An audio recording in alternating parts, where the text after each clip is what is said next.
굿모닝 텍사스 2부 순서 함께 하고 계십니다. 오늘의 핫 이슈입니다.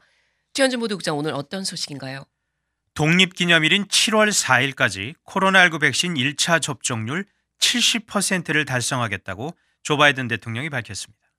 국민들이 일상으로 복귀할 시점을 조금 더 앞당기자는 목표인데 자세한 내용 살펴보겠습니다. 이어서 미국 곳곳의 국내 테러 행위가 새롭게 가속화되는 위협이다라고 메릭 갈랜드 법무장관이 의회에서 증언을 했는데 이 소식도 함께 전하겠습니다. 네, 첫 소식 보겠습니다. 조 바이든 대통령 코로나 백신 접종 목표를 새롭게 제시했네요. 그렇습니다. 7월 4일까지 미국 내 성인 70%가 한 차례라도 코로나 백신을 맞도록 하겠다고 바이든 대통령이 4일 백악관 연설을 통해서 밝혔습니다.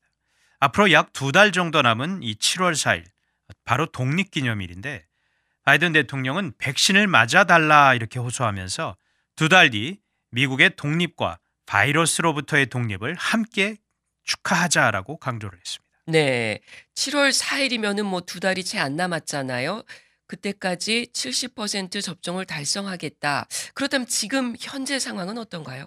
네, 5일 기준 어제 기준으로 56.4%입니다.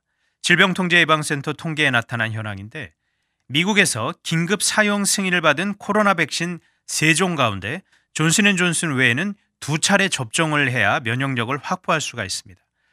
지금 한 차례라도 이 백신을 맞은 사람이 18세 이상 성인의 절반을 넘었고 1, 2차 두 번 모두 접종을 완료한 사람은 40.8%로 집계됐습니다. 네, 현재는 56.4%예요. 앞으로 2달 동안 이제 70%로 가야 되는데 그럼 몇 명이나 백신을 더 맞아야 되는 건가요? 3,500만 명 정도가 이에 해당합니다. 1차 접종을 받아야 할 해당 인원 외에 2차 접종까지 앞으로 60일 동안 1억 회에 가까운 숫자라고 바이든 대통령이 이날 설명을 했는데 미국 인구의 70%에서 85%가량이 백신을 맞게 되면 감염률이 현저하게 떨어질 것이라고 보건당국자가 또 설명을 했습니다. 네. 그 결과로 미국민들이 코로나 사태 발발 이전의 일상으로 복귀하는 경로에 서게 된다라고 그 의미를 또 부여를 했습니다. 그렇군요. 자, 바이든 대통령이 이렇게 백신 접종 목표에 대해서 이렇게 연설을 한 특별한 이유가 있는 건가요? 네, 최근 이 백신 접종률이 둔화하고 있는 것과 관련이 있는 것 같습니다.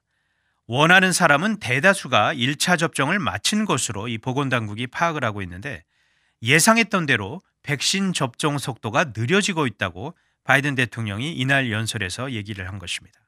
이제 덜 적극적인 less eager 이런 사람들에게 백신을 공급할 단계다라고 강조를 했는데 백신의 안정성에 대한 우려나 정치적인 신념 또는 갖가지 이유로 접종을 거부하는 사람들이 있기 때문입니다. 네, 그러니까 최근 접종률이 둔화하고 있는 것이 물량이 없어서가 아니라 자신의 신념 때문에 백신을 맞지 않으려는 사람들 때문이다. 그런 사람들이 있다는 얘기군요. 네, 그렇습니다.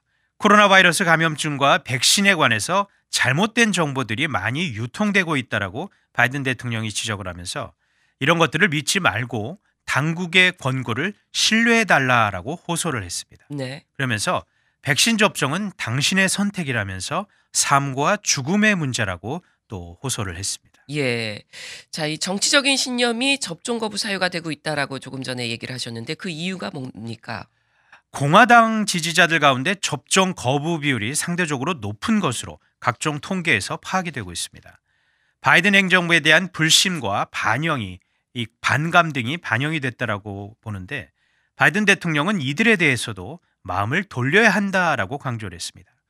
이 백신 2종 파이자와 모더나는 공화당 행정부 그러니까 트럼프 행정부에서 승인받았던 것이라면서 믿어도 좋다 이렇게 또 얘기를 했습니다. 네, 백신 맞는 것을 원치 않는 사람들 이렇게 설득을 하고 있는데 이 외에 또 접종률을 높일 방안이 없을까요? 일부 지역에서 접근이 어려운 상황을 해소할 계획이다라고 바이든 대통령이 얘기를 했습니다. 백신을 맞고 싶어도 예약이 어렵거나 장소를 찾기 힘들고 특히 대도시가 아닌 곳에서는 아무래도 접근성이 떨어진다 이런 불만들이 나오고 있는데 현재 대형 병원이나 상업시설 또는 체육시설을 중심으로 접종소를 운영을 하고 있기 때문입니다. 앞으로는 지역 곳곳에 작은 약국 등을 더 활용을 하고 소규모 임시 접종소도 더 늘려서 그 어느 때보다도 백신 접종을 더 쉽고 편안하게 만들겠다라고 바이든 대통령이 밝혔습니다. 아울러 사전 예약 없이도 접종할 수 있는 경로도 더욱 확대하겠다고 얘기를 했습니다. 네. 뭐 당장 CVS 같은 경우에는 워크인 사전 예약 없어도 이제 맞는다 그렇죠. 이렇게 어제 발표했잖아요. 뭐 이에 따른 것 같은데 현재 백신을 맞을 수 있도록 승인된 것이 성인이잖아요. 16세 이상인가요? 그렇습니다. 청소년들에 대한 대책은 어떻게 진행 중인가요? 네, 12세부터 15세까지의 청소년들에 대한 백신 접종 계획도 조만간 발표할 수 있을 것이라고 바이든 대통령이 밝혔습니다. 현재 파이자 백신의 경우 16세 이상이 사용 승인을 받은 상태인데 이제는 12세에서 15세에 대한 승인도 곧 나올 것이다라고 파이자가 투자자들에게 설명을 했습니다. 네. 바이든 대통령도 이런 사실을 확인해 줬습니다. 사용 승인 발표가 나오는 즉시 우리는 움직일 준비가 돼 있다는 점을 학부모들도 알고 있기를 바란다라고 밝혔습니다. 네. 자, 바이든 대통령 그날 이 백악관 연설에서 또 다른 어떤 이야기를 한 게 있나요? 네, 백신 공급량이 부족한 다른 나라들을 지원하는 문제도 이날 거론이 됐습니다. 제약회사 파이자와 모더나 등이 보유한 이 코로나 백신 특허권을 유예하는 방안에 대한 기자들의 질문이 나왔는데 그 사안은 진전되는 데에 따라 결정할 것이라면서 아직 결론이 나오진 않았다고 바이든 대통령이 얘기했지만 분명히 이 부분에 대해서는 좀 유연하게 이 백신 특허권을 좀 유연하게 하는 쪽으로 자신은 생각을 가지고 있다라고는 얘기를 했습니다. 그렇군요. 뭐 아직 결정은 안 한 거잖아요. 특허권 유예에 관해서. 자, 다른 나라에 백신을 지원할 그런 방안은 없는 건가요? 그렇진 않습니다. 완제품을 공급하는 방안이 이미 진행 중입니다. 지금으로서는 모더나나 파이자 백신을 최대한 더 많이 신속하게 생산을 해서 전 세계에 수출하도록 할 것이다라고 바이든 대통령이 얘기했습니다. 특히 미국에서 사용 승인이 나오지 않은 아스트라제네카 백신 등은 훨씬 빠른 속도로 지금 지원 작업이 진전되고 있는 것으로 알려졌습니다. 네, 잘 들었습니다. 다음 소식 보겠습니다. 갈랜드 법무장관이 미국 내 테러 행위의 위협을 강조했네요. 네, 최근 미국 사회에서 이 국내 테러, 도메스틱 테러리즘 행위의 위협이 고조되고 있어 주무부처 책임자로서 밤잠을 이루지 못할 정도다라고 메리 갈랜드 법무장관이 의회에서 밝혔습니다. 바로 4일 하원 예산소위원회 출석해서 증언한 내용인데 국내 테러와 폭력적 극단주의에 대한 공포가 더 커지고 있다라고 강조를 한 것입니다. 네, 이 공포가 커지는 원인을 구체적으로 밝혔나요? 그렇습니다. 해외 테러나 국내 테러 분자들이 사용할 수 있는 이 무기류 등의 치명도가 더 증가하고 있다라고 갈랜드 장관이 얘기를 한 것입니다. 이에 따라 법무부는 그런 위험 요인들로부터 국가를 보호하는 일에 자원을 투입하고 있다라고도 얘기했습니다. 이 관련 사건이나 관련 단체도 언급이 됐나요?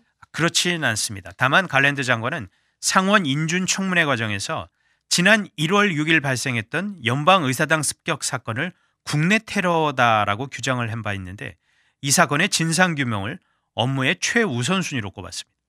이날 예산소위원회에서는 갈랜드 장관이 상원에서 인준받고 취임한 뒤에 처음으로 의회에 출석한 자리였습니다. 네, 이 갈랜드 장관이 이렇게 취임 후 처음으로 의회에 출석한 이유는 뭐죠?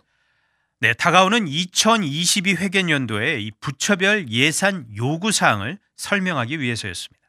국내 테러 대응 역량을 높일 자금으로 8,500만 달러의 추가 지원을 꼭 바란다라고 이날 갈랜드 장관이 밝혔습니다. 아울러 여성 대상 폭력 전담 부서에 10억 달러에 달하는 역사적 투자를 모색하고 있다라고도 설명을 했습니다. 네. 또한 최근 사회적 또 정치적 쟁점으로 떠오른 총기 폭력 대응을 위해서도 2억 3,200만 달러 자금을 의회에 요구하기도 했습니다. 이 법무부 이외 부처의 예산 요구 사항은 알려진 게 있나요? 아직 구체적으로 알려진 내용은 없습니다. 그런데 지난달 9일 조 바이든 대통령이 전체적인 연방정부 예산안 개요를 취임 후 처음으로 공개를 한 바가 있었는데 약 1조 5천억 달러로 현행 2021 회계연도보다 8.4%가량 증가한 규모입니다.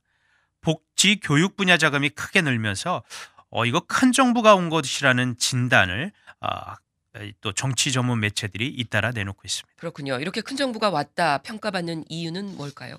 바로 15개 강력구 부처 가운데 11곳의 예산이 10% 이상이 두 자릿수 이상이 늘었기 때문입니다. 특히나 교육부 예산이 41%나 증액이 됐고 상무부 28%, 보건복지부 23%, 환경보호청 21%씩 그 증가율을 기록했습니다.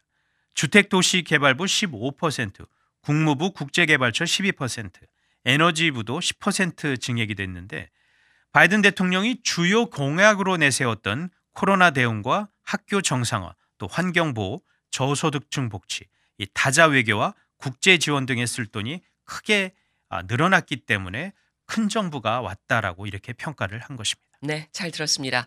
지금까지 오늘의 핫 이슈였습니다.